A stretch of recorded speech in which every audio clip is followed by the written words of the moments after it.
하나님의 은혜가 오늘 예배 참석한 성도 여러분들 함께 하시기를 예수님의 이름으로 축복합니다. 병원년 새해 첫 주일 잘 들으셨어요? 우리 지난 주간 매일 밤 8시에 신년 성회 함께 했습니다. 시간마다 우리 송부영신 예배 때 올려드린 신년 기도 제목 가정별로 우리가 쭉 기도하고 또 우리 사랑하는 전도 대상자, 중보 당역자들 위해서도 기도했죠. 그 기도가 시작이 되어서 우리 매일 밤 8시 기도회가 있는데 우리 전도사님이 기도한 것처럼 기도의 사람들이 더욱더 함께 넘치게 기도해 주시고 또 미명의 시간에도 깨어서 주 앞에 기도로 시작한 은혜가 있기를 다시 한번 예수님의 이름으로 축복합니다.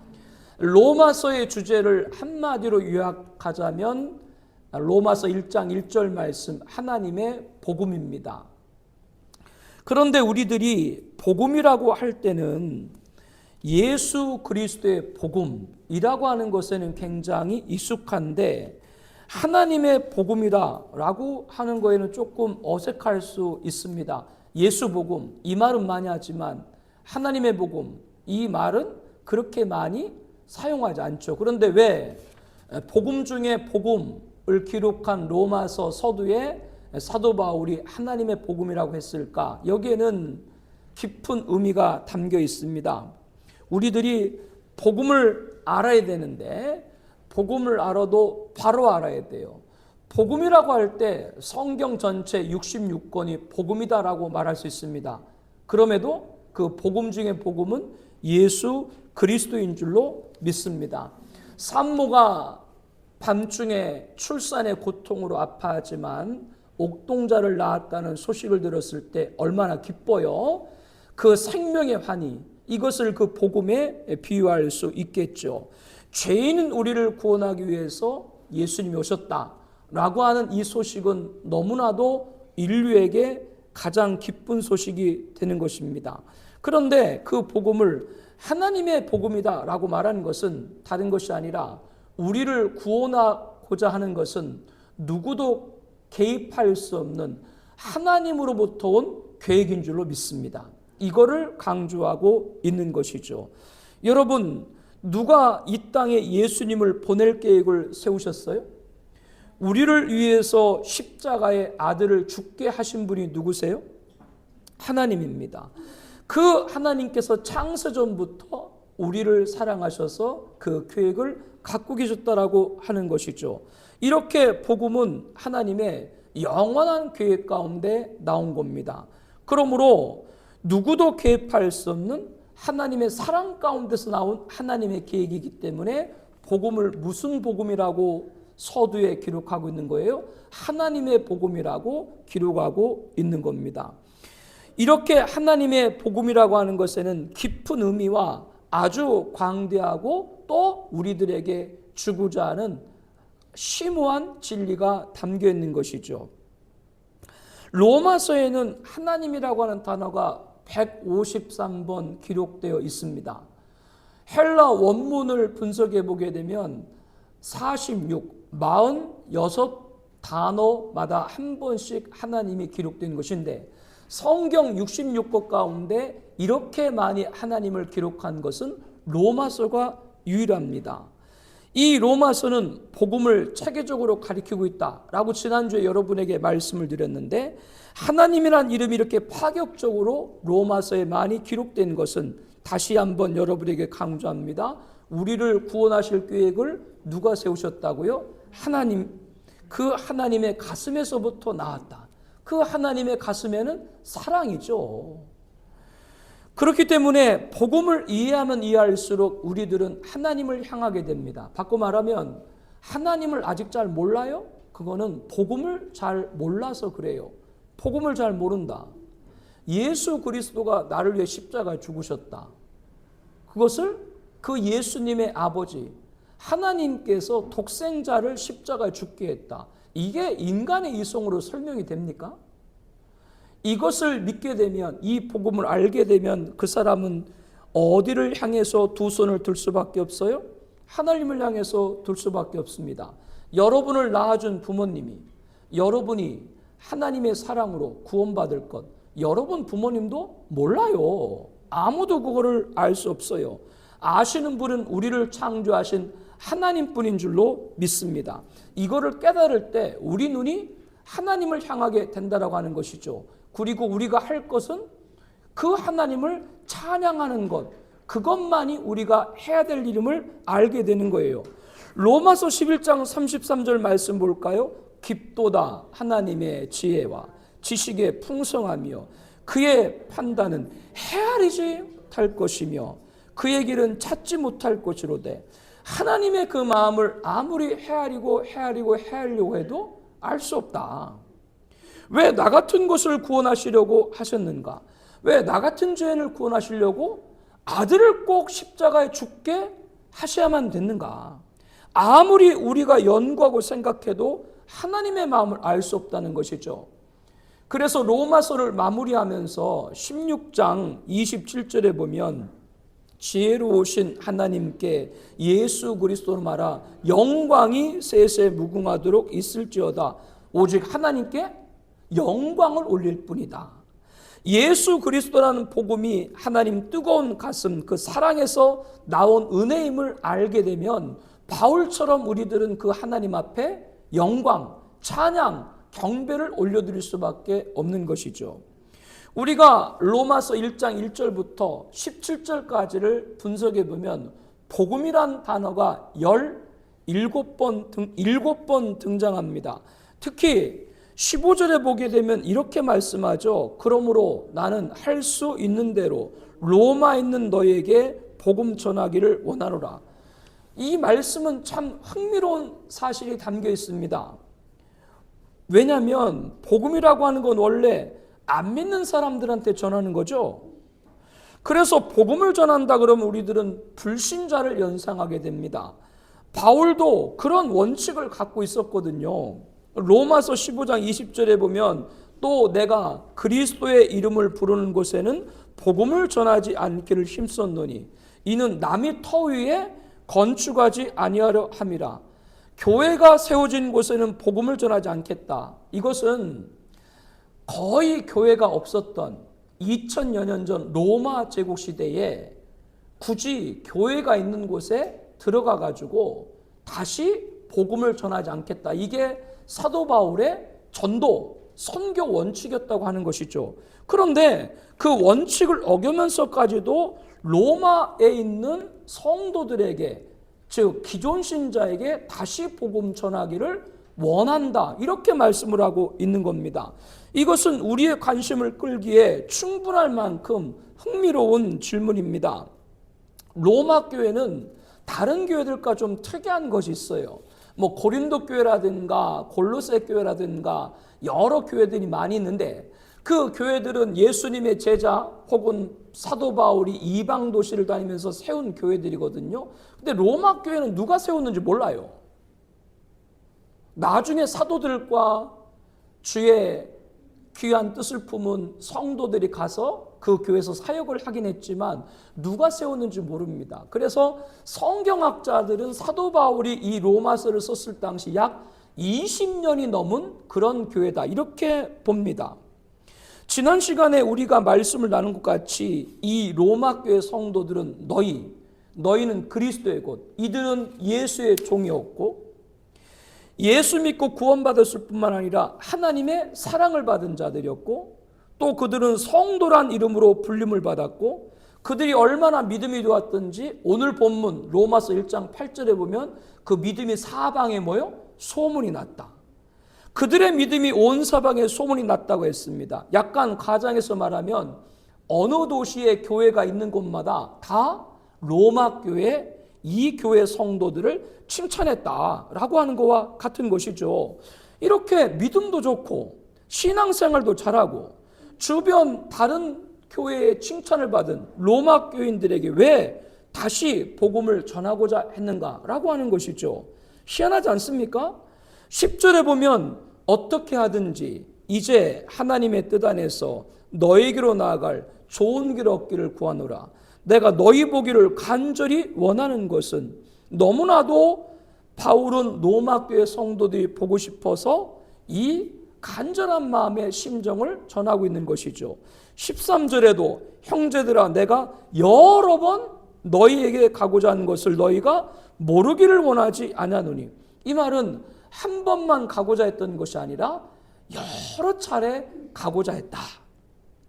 15절에는 나는 할 수 있는 대로 로마에 있는 너에게도 복음 전하기를 원하노라. 할 수 있는 대로 어떻게 해서든지 로마에 꼭 방문을 해가지고 그곳에 복음을 전하기를 힘썼다. 이렇게 간절함을 말씀하고 거듭거듭 여기서 말씀하고 있습니다.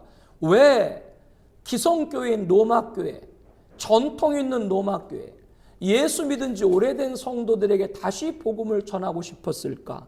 여러 가지 해석이 있습니다만은 목회적인 입장에서 봤을 때 그것은 로마 교인들에게 의도적으로 복음을 다시 한번 전하고 싶었다라고 생각이 됩니다. 왜냐하면 앞서 말한 대로 20년이 넘었다고 그랬잖아요. 여기도 예수님 믿은 지 20년이 넘으신 분들이 많이 계신데, 그렇게 하다 보면 첫 번째 예수 믿었을 때 가졌던 믿음의 순수성과 열정을 나도 모르게 잃어버리게 될 때가 많이 있습니다. 예수님이 나를 위해 십자가에 죽으신 큰 은혜를 잃어버리게 되는 경우가 있다라고 하는 것이죠. 혹은 예수의 십자가의 은혜를 안다고 해도 시간이 흐르면 그 감격이 식어버려요. 로마서 13장 13절에 보게 되면 우리 함께 볼까요? 낮아와 같이 단정행하고 향탕하거나 술 취하지 말며 음란하거나 호색하지 말며 다투거나 시기하지 말고 오직 주 예수 그리스도로 옷 입고 정욕을 위하여 육신의 일을 도모하지 말라. 14절 말씀까지 보면요, 이 말씀을 통해서 이런 교훈을 줬다라고 하는 것은 로마 교회가 영적으로 힘을 잃어가고 세속적인 그런 것이 교회 안에 침투해 있었기 때문이다 라고 하는 걸 우리가 엿볼 수가 있다라고 하는 것이죠. 그렇기 때문에 이들에게 다시금 복음을 전하고 싶은 간절한 소원이 바울에게 있었던 것입니다. 우리가 알고 있는 바와 같이 신앙생활을 오래 하다 보게 되면 십자가의 피가 그 은혜의 감격이 메말라 있습니다. 50년, 60년 된 교회, 큰 능력을 행하는 교회임에도 그 안에 본질적인 십자가에 관해서는 메말라 버린 경우들이 적지 않죠. 또 영적으로 심각한 질병, 내가 영적으로 권고하다, 피폐하다 그렇게 말하는 분들이 여러 이유가 있지만 다른 이유가 아니라 그 안에 십자가가 잃어버린 지 오래되어 있는 경우가 많이 있어요. 교회 안에서 영적으로 흐리멍텅하고, 여러 번 얘기하고 있잖아. 영적으로 흐리멍텅하고 자기 얘기하고 있다니까. 언제 옆에를 보고 있어 왜? 영적으로 흐리멍텅한 사람들 보게 되면 공통점이 있는데 대부분 그분들이 예수 믿은 지 오래된 사람이라고 하는 것이죠. 그러므로 우리가 이렇게 얘기할 수 있습니다. 복음, 십자가는 교회 밖에보다 교회 안에 더 필요하다. 이렇게 말할 수 있어요. 십자가 앞에서 다시 한번 깨어져야 될 사람이 교회 안에 있고, 하나님의 사랑 앞에서 곱고 교만한 마음, 그 높아졌던 것들이 완전히 다 녹아져야 될 사람이 교회 안에 있고, 예수 이름 앞에서 자기 자신이 죽고 다시 태어날 은혜를 받을 사람이 교회 안에 있다라고 하는 겁니다. 오늘날 영혼이 메마르고 지치고 상처투성이로 얼룩져 있는 사람, 이 모든 것이 치유해야 될 것, 그것은 다른 것이 아니라 복음을 다시 드려야 된다고 하는 것이죠. 많은 사람들이 영혼이 메마르고 지치고 상처투성일 때 다른 곳에 가서 그것을 회복하고 치유하려고 하는데, 다른 곳에서 회복과 치유가 되는 것은 없어요. 복음만이 여러분들의 영혼이 메마르지고 있는 것들을 치유하게 될 줄로 믿습니다. 십자가를 다시 들어야 돼요. 교회를 오래 다녀도 복음에 무지한 사람들이 있습니다. 오래 예수 믿어도 십자가에 대해서 무지한 사람이 있습니다. 예수님의 대속에 대해서 무지하고 구원과 영생, 여기에 관해서도 무지하고, 이런 사람들이 로마 교회 성도와 같이 다시 복음을 들어야 될 분들인 것이죠. 무엇보다도 말 많이 필요 없어요. 예수라고 하는 그 한마디만 들어도 뜨거운 구원의 감격이 없다. 바로 그들이, 우리 자신이 그렇다면 우리가 바로 복음을 다시 들어야 될 대상이라고 하는 겁니다.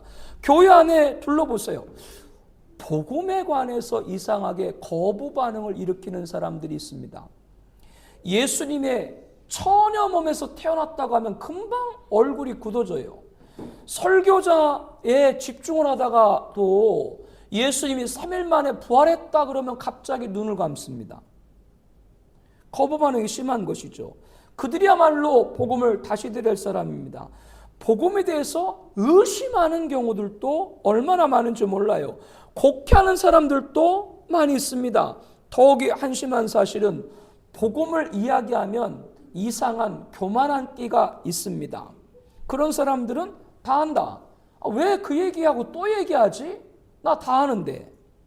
십자가 설교만 하면 죄 용서 받아야 된다고 하면 다 안다고 한 이런 자기 마음의 문을 굳게 닫아버리고 더 듣지 않으려고 하고 자기 생각에 빠져 있고, 여러분이 지금 앉아 계신데 다른 생각하는지 내가 알아요, 몰라요?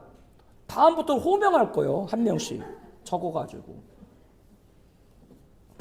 그렇다면 우리는 왜 내가 이렇게 됐을까? 자기를 진지하게 돌아봐야 돼요. 그러므로 복음은 우리들에게 날마다 한 번 들어서는 안 된다. 날마다 계속 들어야 새로워진다라고 하는 것이죠.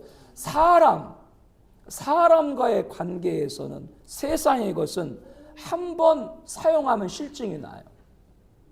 그런데 귀중한 것은 오래오래 같이 있어도 귀해요. 부부 사이가 오래오래 있으면 더 귀해요? 실증나요? 이걸 어떻게 대답을 해야 되나? 귀한 것. 친구, 좋은 친구도 정말로 좋은 친구라면 오래될수록 더 좋아요, 안 좋아요? 예전에 그런 노래 있었죠. 집에서 여자분들 음식하면 옷에 냄새가 배잖아요. 그렇게 냄새가 밴 그 옷을 입고 나가도 그거 때문에 흉잡히지 아니하고 그냥 얘기 다 내놓을 수 있고, 정말로 귀한 것은 뭐요? 오래될수록. 바꿔 말하면 복음이라고 하는 건, 진리라고 하는 건, 성경이라고 하는 건 똑같은 말씀을 봐도 은혜가 되고, 또 그 말씀 봤는데 다른 은혜가 되고, 또 봤는데 더 큰 은혜가 임하고, 영적인 것은 볼수록 들을수록 더 귀하게 넘치게 되는 것이죠. 왜? 영적인 건 살아있기 때문에 그래요. 말씀은 살아있기 때문에 볼수록 새로워요. 복음이 그런 거예요. 십자가 그런 거예요. 들을수록 우리 가슴에 그 십자가의 보혈로 가득 채워지게 되는 것이죠. 다른 것 부럽지도 않고 어떤 문제에 급급하지도 않게 됩니다. 그런데 이 복음에 대해서 불감증을 갖고 있는 사람이 있다라고 하는 거예요. 아까 말한 대로 십자가 얘기를 하면 그 말 또 하는구나, 저거 또 들었던 얘기인데 라고 하면서 시큰둥한 것이죠. 이렇게 복음을 다시 들어야 되는데 그걸 알지 못하고 고질병에 있는 사람들이 교회 안에 있다라고 하는 것은 부인할 수 없는 현실입니다. 그러므로 목회적인 입장 봤을 때 왜 바울이 로마에 그토록 가서 복음을 다시 전하기 원했는지를 알 수 있게 되는 것이죠. 그것은 로마 교회뿐만 아니라 우리에게도 똑같이 복음은, 십자가는, 영생은 필요한 줄로 믿습니다. 복음을 다시 들으면 우리에게 발견되는 것들이 있는데 그 중에 첫 번째는 구원의 감격이 회복되고 지속되는 거예요. 제 말을 잘 들어야 돼요. 구원의 감격이 회복되고 지속된다 라고 하는 거예요. 이 말을 듣는 성도 여러분, 여러분에게 정말로 필요한 것이라고 공감이 될 줄로 압니다. 구원의 감격을 회복하고 지속하게 되면 앞에 말했던 영적인 질병들 있잖아요. 영혼이 메마르고 지치고 상처투성이, 이것이 다 회복이 돼요. 예, 구원의 감격이 있으면. 먼저 구원을 주신 하나님께 감사하고 구원받은 자로서 기쁨이 있고 성도라 부르심 받은 거에 대한 찬양, 이 감사와 기쁨과 찬양을 한데 묶어서 구원의 감격, 이렇게 말씀을 드릴 수가 있습니다. 처음에 예수 믿었을 때 그때 정말로 말로 표현할 수 없는 감정 있죠. 우리 처음에 예수 믿었을 때요. 또 중생받지 못하고 교회 생활하다가 하나님의 은혜를 받고 새로 태어난 그런 경험했을 때 있지 않습니까? 그때 가슴속에 밀물처럼 쏟아들어오는 은혜 있잖아요. 이것이 항상 지속된다 그 말이에요. 오래 교회 다니다가 은혜가 메말려 병들어 있는 자들의 영혼에 하늘에 쏟아지는 단비가 항상 넘치는 것이죠. 그러므로 외로워도 외롭지 않고 고통스러워도 고통스럽지 않아요. 나를 위해 다 버리시고 찢기시고 쏟으신 주님이 나와 함께이기 때문에 아무 염려가 없는 거예요. 그러므로 기존 교회 성도님들이 십자가를 더 들어야 돼요. 이것이 우리 영적인 질병, 복음에 대한 교만, 십자가에 대한 불감증을 해결하는 것이다. 복음을 들을 때. 교회를 다니지만 중생받지 못하다가 하나님의 은혜다. 이렇게 태어날 때 갑자기 우리가 변화되어지고 모든 게 아름답게 보였던 적 있지 않습니까? 남편이 돈 안 벌어오면 얼굴이 뭐같이 보여요? 돈 안 주면 남편 얼굴이 뭐같이 보여요? 저같이 생활비 안 주면 남자들이 뭐같이 보여요? 산적같이 보이지. 돈도 안 갖다 주고. 근데 남자가 돈 잘 벌어주면 뭐같이 보여요? 장동건 몰라요?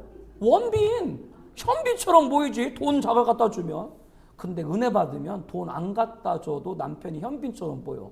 그러니까 최선희 사모 지금까지 살잖아. 뭐 다른 것 때문에 사나? 그것 때문에 살지. 뭐 남편 좋아서 살겠어요? 예수님 때문에 살겠지. 속으로 아이고 어떻게 내 얘기를 저렇게 하나. 뭐 이런 분들도 여기 계시면서 표정 관리하느라고 힘든데 주님의 위로를 권면합니다.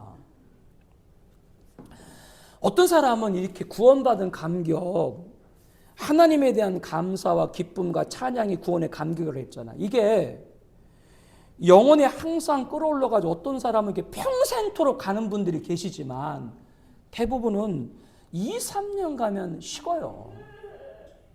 우리 어릴 때 곰불 뗐잖아요. 장작, 솔골, 솔방울. 우리 다 어릴 때 시골에 아궁이에 뗐는데 제일 화력이 좋은 게 그나마 장작이에요. 뒷산에 남해산에 가서 나무 뱄다가 얼마나 내가 주인한테 혼났는지. 떼야 되니까 무조건 베는 거지. 몰래 가가지고 우리가 얼마나 혼났는지. 근데 아무리 장작을 떼도 새벽녘 지나면 바닥이 차게 차요. 이것을 말하는 것은 그만큼 구원의 감격도 지속하기 어렵다. 이 얘기를 여러분에게 드리는 거예요. 성도 여러분, 복음을 깨닫지 못하면 모르는 것이고 오래가면 식고 죄를 범하거나 영적으로 깊은 침체에 있으면 사라지는 이렇게 불가피한 영적인 원리를 갖고 있어요. 그렇기 때문에 여러분들이 복음을 깨닫지 못해서 모르고 오래 갔기 때문에 식어 있고 영적인 질병으로 인해서 병들어 있다면 그 세 가지 중에 하나라면 그럼에도 여러분들이 걱정할 필요가 없는 것은 겸손히 마음을 열고 지금 이 시간 복음에 귀 기울이길 바랍니다. 나를 위해 저분이 왜 죽으셨을까? 그거 하나만 생각하면 눈물이 앞을 가리죠. 그러니까 목사님들이 허리띠 졸라가면서 먹을 거 제대로 못 먹고 입을 거 제대로 못 입으면서 복음 전하는 거예요. 왜? 나를 위해 죽으신 그 주님을 생각하면 내가 하는 건 아무것도 아니거든요. 그게 목회의 첫 번째도 십자가고 성도님들의 신앙의 첫 번째도 십자가가 돼야 되는 거예요. 그러니까 그거를 잃어버렸기 때문에 로마 교회 교인들이 그들에게 다시 복음을 전하고자 했던 것이다. 이렇게 복음을 반복해서 들으면 깨닫지 못하거나 식어버렸거나 깡그리 없어지는 병폐를 예방할 수 있다고 하는 겁니다. 아직도 복음을 다시 들어야 된다. 이것에 관해서 잘 이해가 안 되는 분은 다른 것이 아닙니다. 예수님의 십자가 메시지를 계속 듣는 겁니다. 배우는 겁니다. 공부하는 것이죠. 깨닫는 말도 됩니다. 묵상한다라는 말도 되고 여러분들이 복음 메시지 주는 은혜 안에 거한다라는 말도 됩니다. 다양한 방법을 통해서 매일 여러분 삶 가운데 예수님을 항상 가까이 모시기를 바랍니다. 그렇게 되면 언제든지 예수, 십자가, 구원, 영생, 천국 기본적인 가장 근본적인 진리만 들어도 귀가 번쩍 뛰어요. 그런 진리에 이렇게 되는 사람을 가리켜서 복음을 다시 들은 사람 이렇게 말할 수가 있는 것이죠. 이것은 인간의 힘으로 이해시킬 수 없어요. 홍옥이 맛이 무슨 말인 줄 알아요? 요즘 젊은 분은 홍옥 모르대. 우리 어릴 때는 홍어하고 호강밖에 없었어요. 어제도 군대 면회 갔는데 내가 맨날 옛날에 군대 생활할 때 했더니 어떤 분이 그거는 나때 그런 얘기 좀 해볼 좀 하려고. 홍옥이 무슨 말인지 안 하고요. 여러분 모르죠? 여러분이 홍옥이 무슨 말인지 왜 몰라요? 무슨 맛인지? 안 먹어봤으니까. 홍옥이 엄청 쉬워요. 우리 때는 홍어와 국광 2개밖에 없었어요. 이 말은 인간의 말로 이 구원의 감격을 설명할 수 없어요. 성령께서 여러분들이 그 마음, 그 십자가를 깨닫게 하시기를 주의 이름으로 축복합니다. 그 성령님의 마음을 여는 방법밖에 없어요. 11절에 내가 너희 보기를 간절히 원하는 것은 어떤 신령한 은사를 너희에게 나눠주어 너희를 견고하게 하려 합니다. 여기 보면 신령한 은사가 나오고 그 신령한 은사를 통해서 로마 교회를 견고히 원한다. 그러면 무슨 뭐 바울이 로마 교회 가가지고 여기저기 걸려있는 현수막처럼 무슨 뭐 특별 집회나 뭐 치유 은사 성회 이런 걸 한단 말인가 이렇게 오해할 수 있는데, 신령한 은사가 무엇인가에 관해서 15절에 보니까 이렇게 말씀을 하고 있죠. 그러므로 나는 할 수 있는 대로 로마에 있는 너에게 복음 전하기를 원한다. 바울이 말한 신령한 은사는 뭐예요? 복음입니다. 왜 복음이 신령한 은사인가? 로마서 6장 23절에 보니까 하나님 은사는 우리 주 곧 예수 그리스도 안에 있는 영생이니라. 하나님 은사 가운데 가장 큰 은사가 뭐요? 영생. 은사는 선물이요. 선물 가운데 가장 큰 선물이 뭐요? 영생, 구원, 복음인 줄로 믿습니다. 이게 신령한 은사인 거예요. 바울은 이거를 로마 교인들에게 전하고 싶었다라고 하는 것이죠. 이 하나님의 기가 막힌 신령한 은사, 신령한 은혜, 신령한 구원, 진리를 말씀하는 것이죠. 그래서 로마에 있는 성도를 믿음으로 다시 한번 견고케 만들기를 원했던 겁니다. 에베소 3장 17절에 보면 믿음으로 말미암아 그리스도께서 너희 마음에 계시게 하시었고 너희가 사랑 가운데 뿌리가 박히고 터가 굳어져서 능히 모든 성도들과 함께 지식에 넘치는 그리스도의 사랑을 알고, 이 말씀은 믿음이 견고 든든해지면 구원의 감격이 오는 것이고, 그러면 의심하던 사람이 믿음이 확고 있으면 구원의 기쁨을 갖게 된다. 그 말씀을 여기서 설명하고 있는 겁니다. 진리를 깨닫지 못했던 자가 진리를 깨닫고 믿음이 강건해지고 굳건해지면 기쁨이 찾아온다라고 하는 것이죠. 그래서 12절에 이렇게 말하죠. 이는 곧 내가 너희 가운데 너희와 나의 믿음으로 말미암아 피차 아니함. 여기 보면 믿음으로 말미암아 아니함. 믿음으로 견고해지면 여기 피차 아니란 말이 있죠. 믿음으로 강해지고 복음을 통해 가지고 구원의 감격을 받은 사람은 그 구원의 감격을 나누고 싶어 해요. 피차 안. 그래서 교회 공동체 안에서 성도님들이 너무너무 좋아. 왜? 나와 같이 구원의 감격을 하는 믿음의 사람이니까 좋은 거예요. 그러니까 함께 세우고 싶어요. 격려하고 싶어요. 그런데 교회에 와도 낯설어. 제가 냉정하게 보여요? 온유하게 보여요? 답은 냉정인데 온유라고 말하려고 하시는데 좀 고민스럽죠. 이렇게 차게 보이면 안 돼요. 저처럼. 저도 노력을 많이 하는데 안 돼, 잘. 냉정하게 보여. 그래도 노력을 많이 해요. 제가 그 이유를 말했잖아요. 이렇게 냉정하게 보이는 이유를. 신학생 때 제가 청년부 활동하면서 웃는데 사모님이 불러다가 이재현 목사는 웃으면 눈웃음을 살살살 친 것처럼 보여서 자기를 좋아한 줄 아는데 웃지 말래. 그 사모님 때문에 이렇게 됐다니까? 냉정하면 안 돼요. 피차 아니란 말은 뭐냐? 복음을 모르는 사람들에게는 그 복음을 전하고 싶어서 견딜 수가 없고, 구원의 감격을 받는 사람은 복음을 아는 성도들에게는 같이 구원의 감격에 빠져서 함께 손잡고 기도하고 싶고 찬양하고 싶고 사랑하고 싶고, 그래서 교회 공동체는 영적인 시너지가 나타나는 거예요. 손잡고 기도할 때 응답이 나타나고 서로 부둥켜 안을 때 그 여자분들은 만나면 밑도 끝도 없이 2시간 3시간 얘기하는데 뭘 얘기하는지 모르는데 얘기를 해. 거기에 말씀이 들어가고 복음이 들어가고 진리가 들으면 그 모임에 성령의 역사할 줄로 믿습니다. 거기서 은혜가 있고 사랑이 있고, 나는 우리 교회 셀 모임과 공동체 안에서 이런 은혜가 넘치길 바랍니다. 피차 아니다라고 말하잖아요. 나도 너도 이 복음 구원의 감격 받은 사람이 아니한다. 이렇게 우리 성도들에게도 이 구원의 감격이 절대적으로 있기를 다시 한번 주의 이름으로 권면합니다. 바울이 고린도 교회에서 1년 반 정도 목회를 했는데요. 고린도전서 2장 22절에 보면 내가 너희 중에서 예수 그리스도와 그가 십자가에 못 박힌 것 외에는 아무것도 알지 않 작정했다.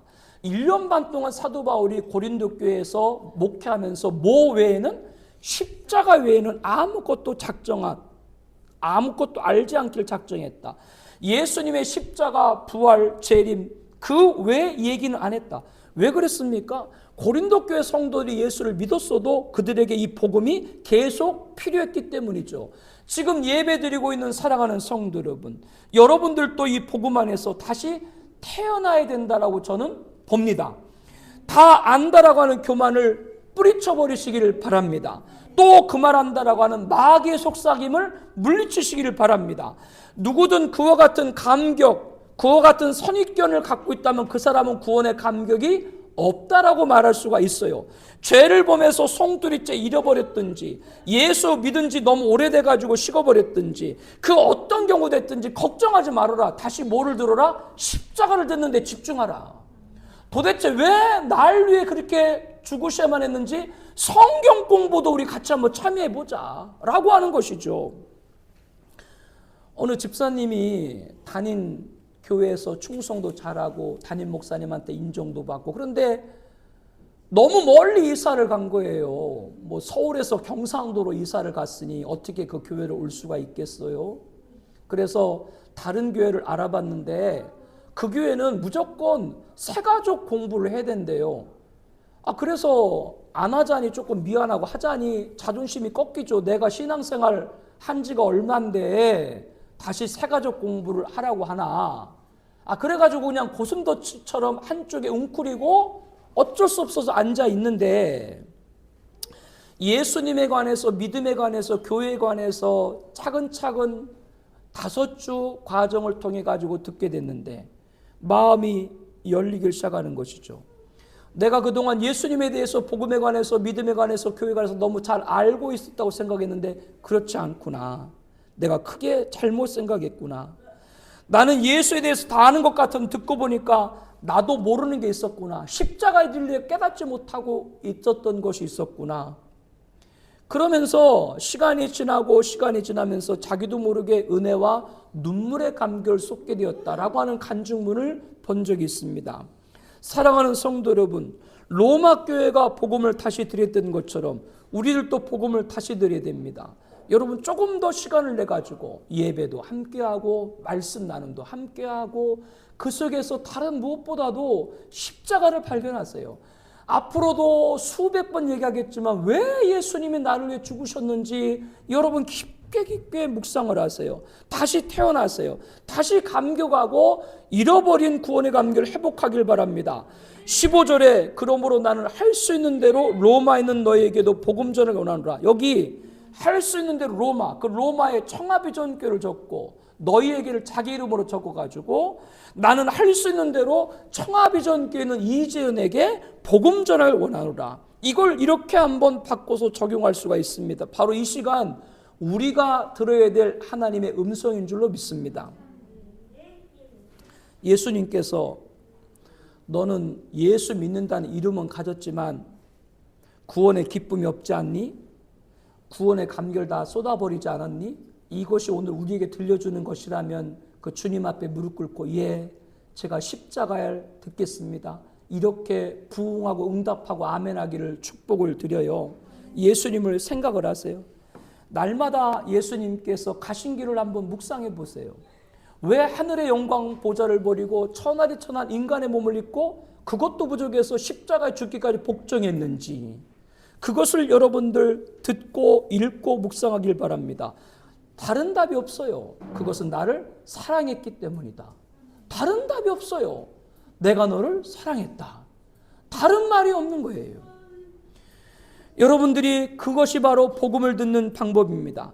그러면 죄 용서함 받은 그 놀라운 은혜가 여러분 가슴에 스며들게 될 겁니다. 하나님의 자녀가 되었다는 특권의식을 잊지 마세요. 세상에서 여러분들이 어떤 지위가 있던 여러분들은 하늘의 것이 여러분의 것인 줄로 믿습니다. 이게 하나님의 자녀의 특권이에요. 이게 얼마나 감격스러워요. 어떤 상황에도 그렇기 때문에 구원에 감겨 있는 사람은 자신이 초라해 버리지 않죠. 내가 받은 구원이 이 세상과 비견될 수 없습니까? 비견될 수 있습니까? 모나리자 얘기했죠. 모나리자. 그 모나리자 저도 그 루브 박물관 가서 봤거든요. 모나리자 이뻐요? 난 도대체 왜 이쁘다고 하는지 몰라. 눈썹도 없어요. 근데 그 밑에 보면 프라이스가 있었거든요. 도대체 뭐 값이 없나? 그게 아니라 값을 매길 수가 없어. 그 값을 매길 수가 없다. 그 그림 하나가. 여러분, 우리가 예수님 믿고 구원받은 예수님이 곧 우리가 된 줄로 믿습니다. 하나님의 아들이 곧 내가 됐는데, 우리도 신의 아들이라고 그랬잖아. 예수 믿으면 하나님을 아버지로 부르는 자녀가 됐는데 세상이 그 어떤 것과 비교할 수 있습니까? 이 구원의 감격이 있으면 그 어떤 것에 내가 마음 빼앗길 이유가 없는 거죠. 이렇게 마음로 표현할 수 없는 소망이 가슴 속에서 계속해서 여러분에게 영적인 꽃이 피게 될 것입니다. 이것이 복음을 듣는 겁니다. 옛날부터 복음을 듣고 구원의 감격을 빠졌던 우리 믿음의 선조들은 예수보다 더 좋은 것 없고 구원받은 것보다 더 기쁜 것 없고 천국보다 더 값진 것 없다. 이것이 우리 선조들의 고백이었고 우리들의 고백이 되길 원합니다. 진실한 고백이 되길 원합니다.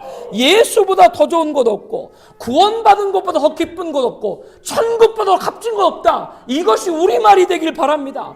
이 구원의 감격을 가지고 세상을 사는 우리가 되길 예수님의 이름으로 축복합니다. 우리 함께 기도하죠. 여러분, 그 주보사에 간주해 보게 되면 설교 요약문이 있고 뒤에 합심기도 제목 있죠. 우리 함께 먼저 읽겠습니다.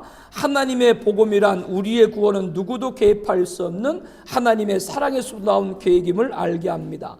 복음을 알면 알수록 우리 마음은 하나님을 향하게 됩니다.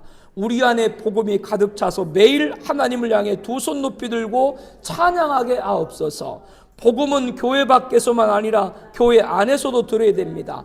기존 성도 가운데 복음의 불감증에 빠진 경우가 있기 때문입니다. 복음, 십자가, 대속, 구원, 영생에 대해서 바로 알지 못하고 예수라는 그 한마디에 뜨거운 감격이 없고 바로 복음을 다시 들어야 할 사람입니다.